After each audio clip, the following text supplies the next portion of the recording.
Ready. All right.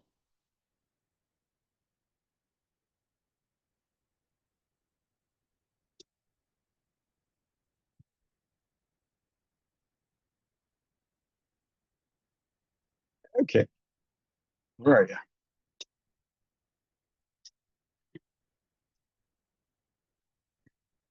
I emailed you.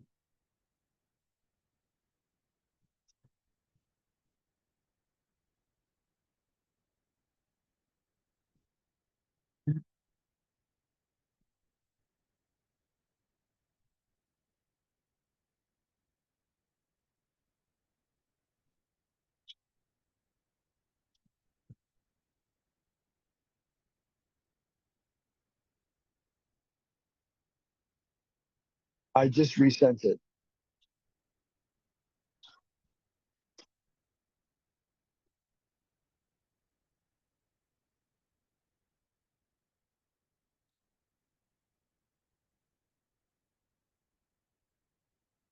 Come on.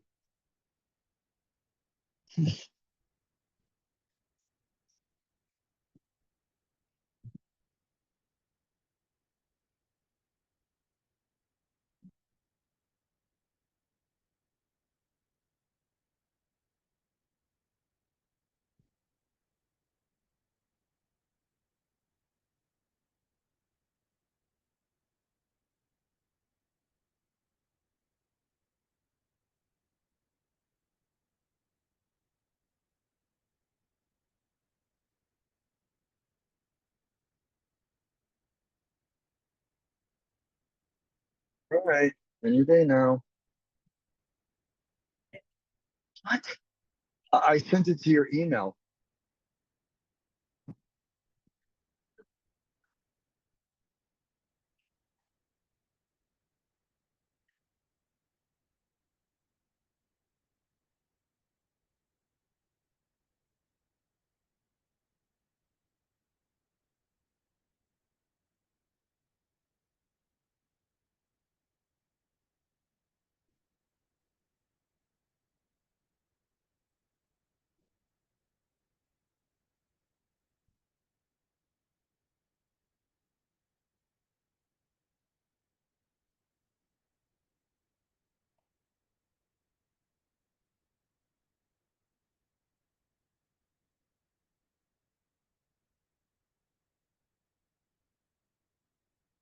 Okay, try again.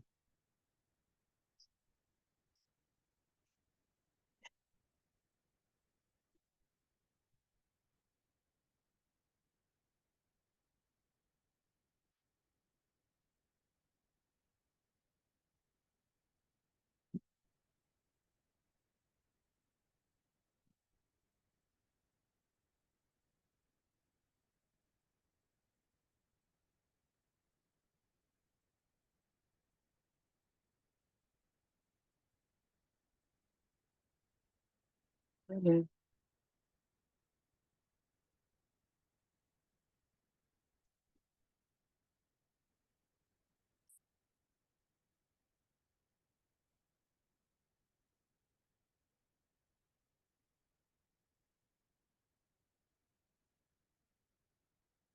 Ah, there you are.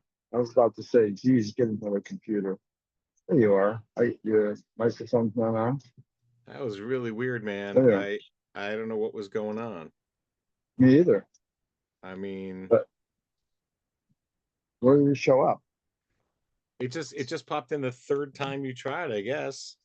Okay, let's do this. I'm recording. Am Oh, I? let me straighten Okay. up my little thing here. Tell me when you're ready. My wife called up. Says, "Are you picking me up at 2, right?" I'm like, "No, you said 2:30." No, it's 2. And our boy wants egg bites. Let him What? go get some I'm egg using bites from headphones tonight, Starbucks. so you should hear me So am better. I. Do you hear me? Yeah, Because I'm using headsets and I don't normally use them. a little crackly. It's okay. Is it really? What do you got for like a virtual background? What's going on? Are those screens? What's happening? No, that's actually me at the outside. Oh, is this your house?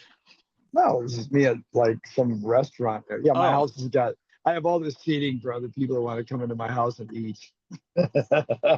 Nice. Yeah, all right, let's do this. Ready? Here we go. And 3. My glasses broke, so I'm trying to hold them onto my head. And I could take these off so you can see my eyes. no, I'm okay with that. It's just that if I don't, then I might be looking around trying to figure out what I'm looking at. Okay, I ready? look weird And without glasses. yeah, Do I look me too. strange Put them without back on. glasses? No, but I do right now. No, 2 but glasses. this Well, is too much. I'll use really. No, it's all right. It's very glary. I got to open I, my shade. Hold on. I don't see glary. I You love know? this as a blooper reel. Oh, that's word bad. Okay, whatever. That's all right. Here we go. 3. And can you hear the wind? Oh yeah. No, it's You okay. can It's you just can hear the wind. not really. It's just no, it's fine. Okay, yes. You're It's the sound guy. Can you hear the wind? Yeah, no, maybe. Don't I worry, mean, it's is that fine. wind? Is that when you say wind? I don't know. All right, here we go. And 3, 2. All right, Will Roberts, I'm gonna take my glasses off now. All right, Will Roberts, Lights, Camera, AI this week, and I'm here again with my good friend Rick, the voice of reason. You noticed I love the fact that Rick's over there. I noticed the fact that when I came on and Rick, we started talking, Rick's like, I like your virtual background. Is that your house? Yeah, I have seating for people to sit here and eat their food. No, I'm actually at a Maybe star. you do a lot of entertaining and you have meetings and things in your backyard. I mean, No, no, let's be clear. I have no friends. So I don't but they're the only virtual friends. Isn't that sort of where we're going here? You the could only thing populate, you could put little virtual friends on. Look, I've just got this weird gray background. This is just my sound booth. It's not that interesting. You've got virtual nice sky and you could have virtual playmates. yeah, playmates? I don't think my wife will allow that. Anyway, uh Lights, Camera, AI this week. I wanted to specifically talk about something in particular. And look, I want to preface all this by saying I'm trying to have Rick on as much as I can because Rick and I have known each other for quite some time, had some very interesting, fun experiences from one-offs at different sound studios to different shorts that we tried to do, and certainly in the world of AI, not AI, sorry, of voiceover stuff. Because Rick, I call him the voice of reason, and because in his illustrious career, yes, to be clear, he started theater, TV, film. If you were back before he really got to be well known as a voice actor, you would have seen him on Bones and blah blah blah blah and all the TV series because he did a lot of guest star stuff. So I want to say that because I want to be clear that his perspective isn't just like me talking to a guy that does voiceovers. But let's go to voiceover and say that one, he's the voice of Spike the dog and Tom and Jerry. If you go to and play any video game, or I should say pinball machine or whatever, there's a good chance that he might be the person, the Decepticon or something like that, taking you down in the game or giving you the credit, popping credit on the end of the machine, whatever. He has done quite a lot. So today I wanted to kind of focus this more towards voiceover. And again, as we talked last time, I say BC, before COVID, it was a whole different world for us as actors or voiceover people or commercials, theatrical, theater. Everything was different. And now it's different because we have a different set of tools that we're using. And we're able to utilize some of those tools to help. And that's where I came up with the new site that you're probably looking at now, which is my auditionai.com, where I put together a lot of tools from an actor getting a scene that's sent to them by their casting director, an agent, whoever, a director, saying, please do this. From that, and then analyzing it, and then from there, putting it in a teleprompter, having AI readers with you, to analyzing all of this stuff and really getting confidence. And really, the platform that I put together helped you really kind of become a better actor because you're constantly playing with analyzing scenes and monologues and whatever. So anyway, check it out, myauditionai.com. But one of the subjects that we will talk about a lot is voiceover, because a lot has happened with voiceover more than film. I mean, voiceover, and I know Rick will attest to this, almost, in my opinion, went overnight from like we're sitting in our closets, you know, making sure that we can do our voiceovers and get a good clean read, as opposed to 20 years ago spending $20,000-$30,000 to design your own studio, to now going on to Amazon and grabbing a microphone and a couple other things and sitting in your room or your closet. As I make my joke, my wife would come in and go, "Hey, Will, get out of the closet." Anyway, Zing. it has changed, hasn't it? Oh, enormously.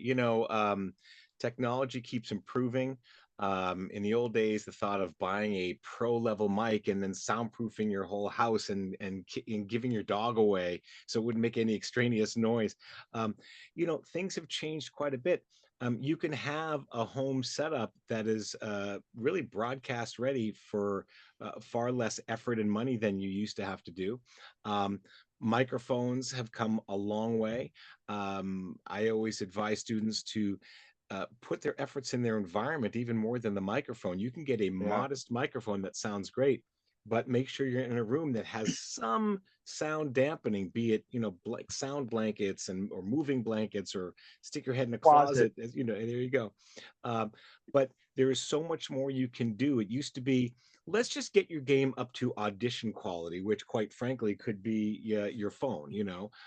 I was running to a gig yesterday, and on my way to the gig, there was a rush audition. I had to pull over to a shady street in on a hot day in the valley, Been there, done that. Yeah. and do it on my phone. I did it, recorded it. I did one take. I sent it. Within 5 minutes, I got a response. "Rick, this sounds great. Thanks so much for being so quick and on it." So the turnaround is changing as well. There used to be, "Hey, come in maybe next Tuesday for a live audition in the office, and we got a 5-minute slot for you." Now it's like, "Can you get this to me 10 minutes ago?" Yeah. So the industry has changed, not just in the equipment and the ease of getting that equipment, but the turnaround is becoming, a big deal. So Yeah, that's another big change. let's take this apart. You talked about technology and pulling over. I remember once we did a little bit. We were trying to do something, and I had you get in the back of the back seat, and we covered you with a blanket. Yeah, I think you lost 10 pounds on that shoot, that's and great. Yeah, it's a good shoot for me. that was a good shit for you. And we did a lot. But here's what I want to say: within the last even year, I remember I used to do, and it had apps to do my voiceover auditions, like voices.com or whatever, and I would do them and go, "Yeah, that's okay, but it's not my Shure SM7B." But now, very surprisingly, like right now, you sound tremendously amazing. and Why, and thank I you, Will. Yeah, You I mean, you sound really do. windy. It Thank sounds, oh, is it windy? Is there a little breeze where you are? why are you messing with me? I'm wearing headsets, which I Your don't normally shirt's like, do. "No, there's no wind at all. I What hear are you nothing." talking? I'm Uh, like Snoopy with the scarf in the back. no, but Um, mics but have come a long way. Phone mics are amazing. And I think also, I just want to interject this thought. I'm a casting director, and the people in my camp are getting a little bit more forgiving. It's like, I feel yeah, like I'm going to throw a word out there that might be unkind, but there was a little bit of snobbiness out there. Like, well, if you're not doing it on a really good mic and you don't sound like pristine, like and you're not broadcast, a pro. I kind of feel like, hey, as a casting director, there are two things I'm looking for: your basic voice print and your attack on the material analytically. And Right, then I was like, I can get you in a studio if your home quality is not good enough. right. You look, when you show up to whether it's an on-set or in a studio for a voiceover job, um, you're there to do the job. When you're auditioning, you're there to get the job. Right, right. It's very important to distinguish between those things. I'm here just to get the job. So I want to make sure that they can hear my attack on that piece of Well, writing and my basic voice print. So if I'm doing it here on my phone, you know, yeah, I'm on Burbank Boulevard or whatever, they're going to have to be forgiving. And I feel like there is a little bit of forgiveness going, hey, we could hear the basic sound of his voice. I could hear your voice perfectly well, even if it's a The little, read. you know, windy there. And the reality is, then if you are booked on the job, then we'll either do a full test. Accommodate. Yeah. Every time I do a job and I want to record it from my own booth, the day before or 2 days before, we have to do a sound check with the studio. It's a Yeah. 15-minute block where they say, scream, whisper, clap your hands. Okay, then you pass our test. And if you don't Yeah. pass the test, you got to come into the studio. It's fine. But you're Yeah. there to So get to the job. Go ahead. yeah, you are. No, no, no. I love all that take apart. Now, one thing I want to say is remember back, I want to say during COVID, but I'm not sure if it was because of COVID or they wanted a certain quality. Remember how they sent you the whole kit Yeah. with their laptop? Is that Yes. still happening? No. Yeah. When COVID was happening, they didn't always trust that people had the right equipment. They had to trust that they had, you know, a good internet speed that wasn't going to be interrupted or go down. Yeah. But one of the reasons they did that is, especially, it was done a lot with dubbing, because they wanted to make sure all the actors, if not in the same environment, were at least on the same mic. So they would send typically Yeah. the Sennheiser 416. There's a Yeah. specific Yeah. Yeah. Yeah. mic, the shotgun mic. And so they can, in post-production, jockey with some of the size of the room. But if two people are meant to sound like they're in a room talking, the very least they could do is put everybody on the same microphone. So they had these little suitcase kits where they would drop to your door. Yeah. You know, someone with gloves would drop it off at the door, and then you'd wait till they leave, then you'd go get it, you'd wipe it down, you'd hose it down in a hazmat suit, and Oh, it'd be very right. explicit instructions. Sometimes you open the suitcase like you're in a spy movie, and you don't take anything out except the microphone. There's like the foam with the iPad, you just Yeah. lift the Yeah. lid and you just hit this button with a That's the red record. arrow on it, Yeah. and they'd pop up magically and they would direct you through it. Those days are really gone. I mean, sorry to say, COVID waffles back and forth in our existence, but Yeah. people now have either a home setup or the studios have, you know, completely opened wide again. They're all open for Right. business. So again, there are many jobs which they're happy to have you do at home if it's going to save them some studio dollars, but all the studios are back in business, and you'll go in studio if you don't have a home setup. You know, the other part about this, and I use this analogy about film and how I used to work for Fox Kids and CBS as a reporter, feature reporter. And I remember when Blair Witch came out, and when Blair Witch came out, I just looked at everybody in the news department and said, "It's different now." And they're like, "What do you mean?" I go, "Now you can shoot movies through your underwear, and it won't matter." And why I'm bringing that up again is because, and I feel the wind is huge here, and I'm like, gonna have. And by the way, I'm going to tell you a tip on how I'm going to get rid of that, and it's AI. But Wow. the point is that you know, I said that back then, and now with AI, it's changed because look, if you're first of all, the quality on my iPhone 16 Pro Max that I can record, even on what I don't know what you have, is so far different that you can go into your back seat or your car, do a recording, and honestly, it's not going to sound a tremendous difference between that and me sitting in my studio. And if by chance you happen to have a glitch or something, or it doesn't sound right, podcast.ai, podcastle.ai is the one where I can take it and push it through there, and it's going to take out all this noise. And Wow. why that's important, and again, I'm bringing the AI, lights, camera, AI, into the equation is that people like you and me and actors and voiceover people, they don't have to jump through all the hoops because one, the industry has said, we understand, we would.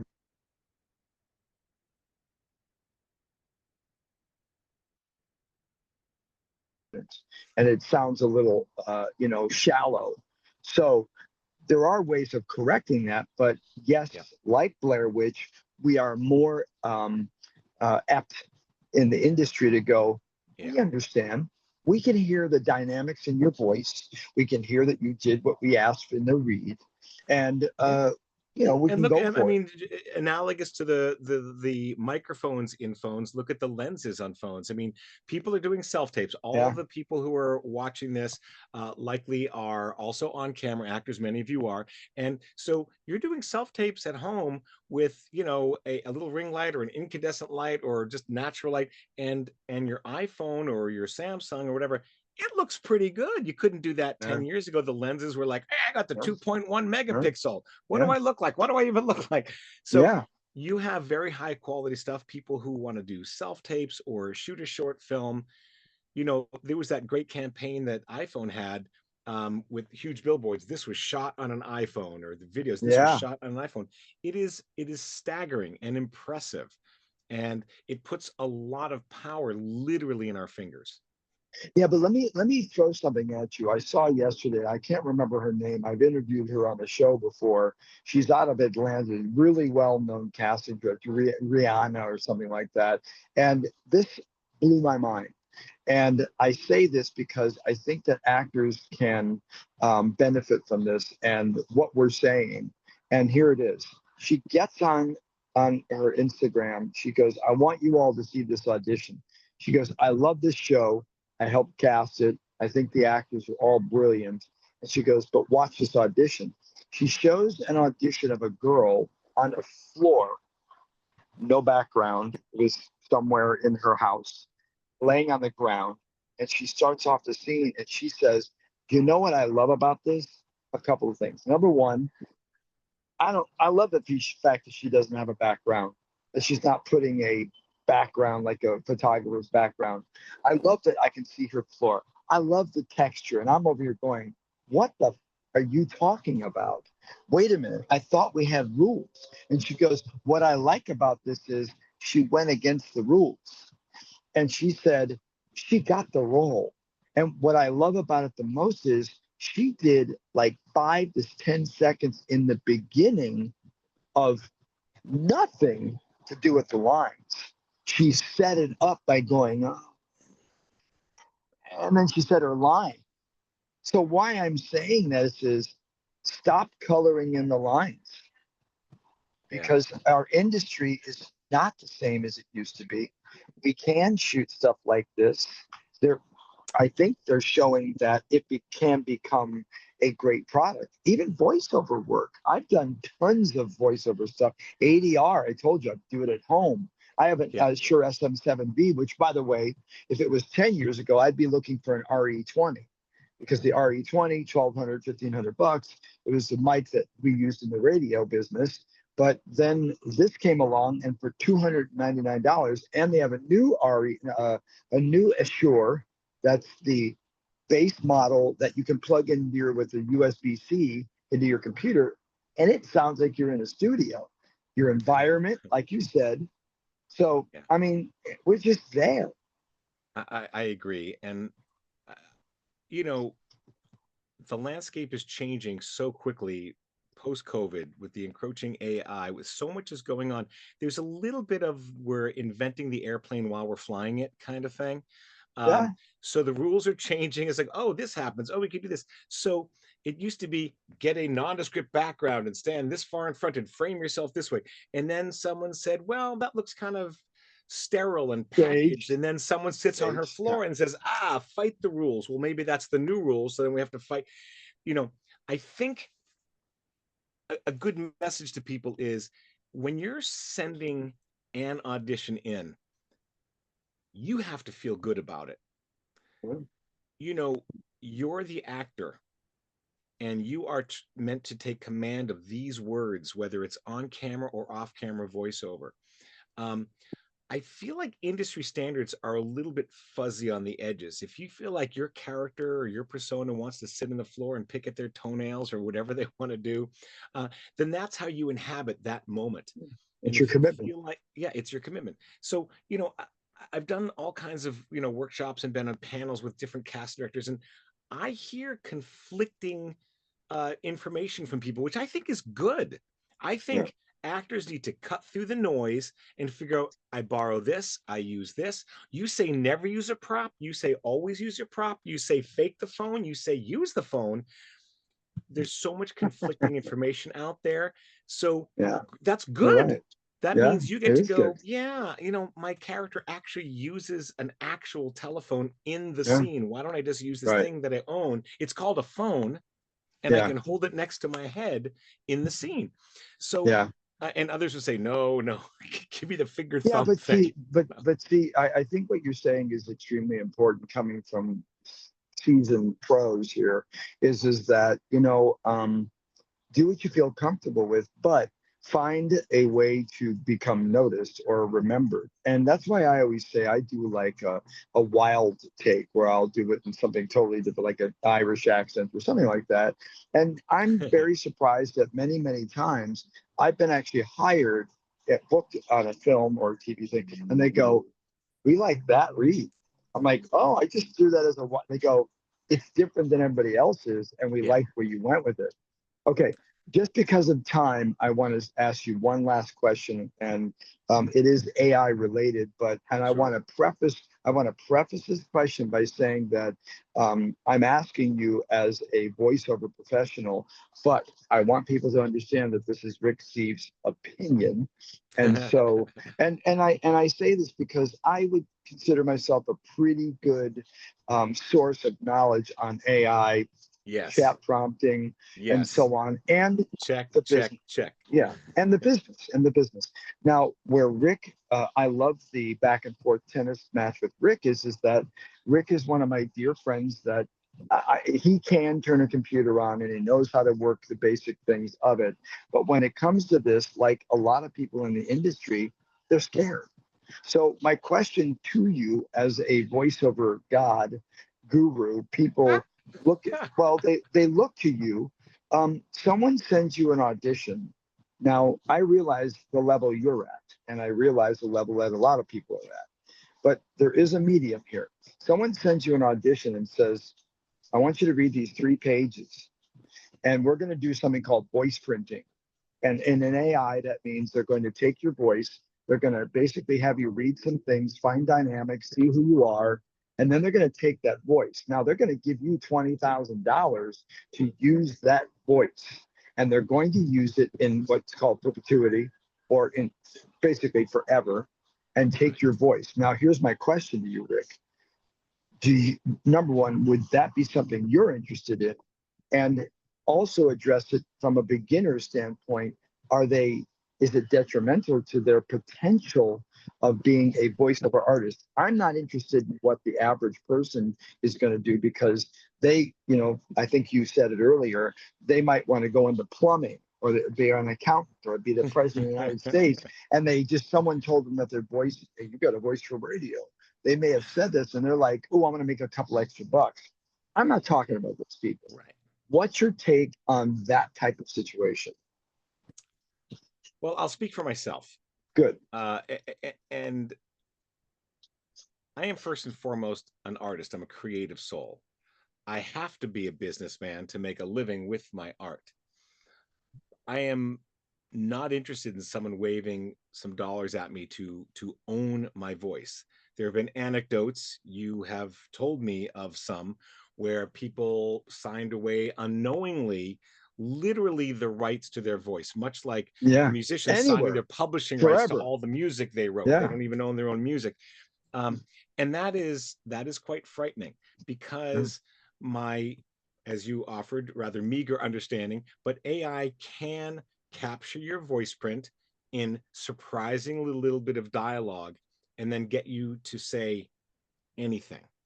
Yeah. Um, I'm a creative person. I'd rather be paid to say those things. Hire me and I will say those things. So uh, I choose not to be scared by those things. I just choose to turn those things down. And especially to a younger actor who has a much longer career ahead of them, I don't know why you would want to sign away your voice or your likeness to anybody. Look up the word perpetuity. That's a freaking long time. It's forever. And It's forever. so it's a scary thing. Um, uh, AI is a very powerful tool, and in the right hands and the right uses can help you polish up a script, help you learn an accent, help you rewrite things. There's a lot I have to say about AI, but read your contracts or have your representatives or an attorney read your contracts, because there are anecdotes where people said, I'll take this job, and then they were Yeah. handcuffed to that uh, producing entity forever. And Yeah. that's sobering. And that's what I told you about, that my story about the guy who had a film with Paramount or whatever. And, 2 months before he was shooting, they said to the agent, sorry, we can't use John. I said, why not? They said, well, because apparently down the road before this, he did a voiceover thing. He laid down tracks for a thing in perpetuity.